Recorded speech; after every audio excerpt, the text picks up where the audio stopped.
Welcome to another Divine Face-Off. Today, it's not the kings who rule the sky, it's the queens.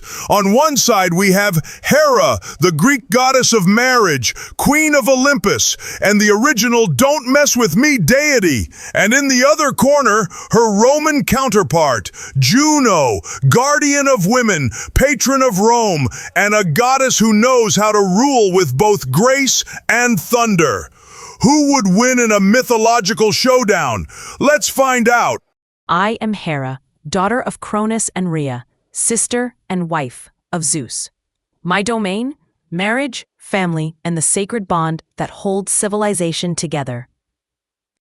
Hera is a queen with power and presence. While Zeus throws lightning bolts, Hera keeps Olympus in line. She's fierce, loyal, and not afraid to remind everyone who's in charge.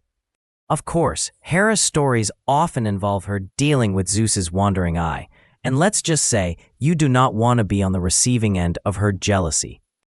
I'm Juno Regina, protector of women, marriage, and the Roman state. I defend not only the home, but the very soul of Rome itself. Juno is not just a goddess of marriage, she's a national figure, a divine matron of the empire. While Hera's myths are full of personal drama, Juno represents the Roman ideal of duty, family, and patriotism. Where Hera might punish a rival, Juno would be blessing Roman brides or watching over the armies of the Republic. So, are Hera and Juno just copies of each other? Well, yes and no. The Romans adopted many Greek myths, but they reimagined their gods. Hera is personal, emotional, and sometimes vengeful. Juno? She's cooler, more political, and focused on the collective good rather than her husband's antics. Think of Hera as the dramatic queen of a divine soap opera, while Juno is the powerful first lady of the Roman Empire, equal parts mother, warrior, and diplomat. You Romans took my stories and made them political?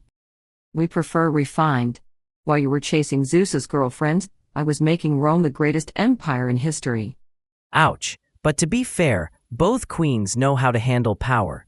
They are goddesses of marriage, not because they're soft, but because marriage in ancient times was about alliances, dynasties, and keeping order in a chaotic world.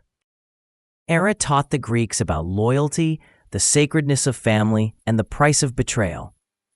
Juno, on the other hand, stood for the unity of the Roman people, women's roles in society, and the fierce protection of the state. Both goddesses remind us that true power isn't just about throwing lightning bolts. It's about ruling with both strength and wisdom. You know, you're not as uptight as I thought.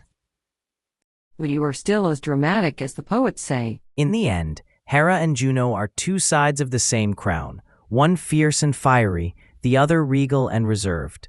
Both queens of heaven, both unforgettable. Thanks for watching, and remember, behind every great god, there's a goddess who really runs the show. Check in with us soon for episode 3, the Battle of the Sea Gods.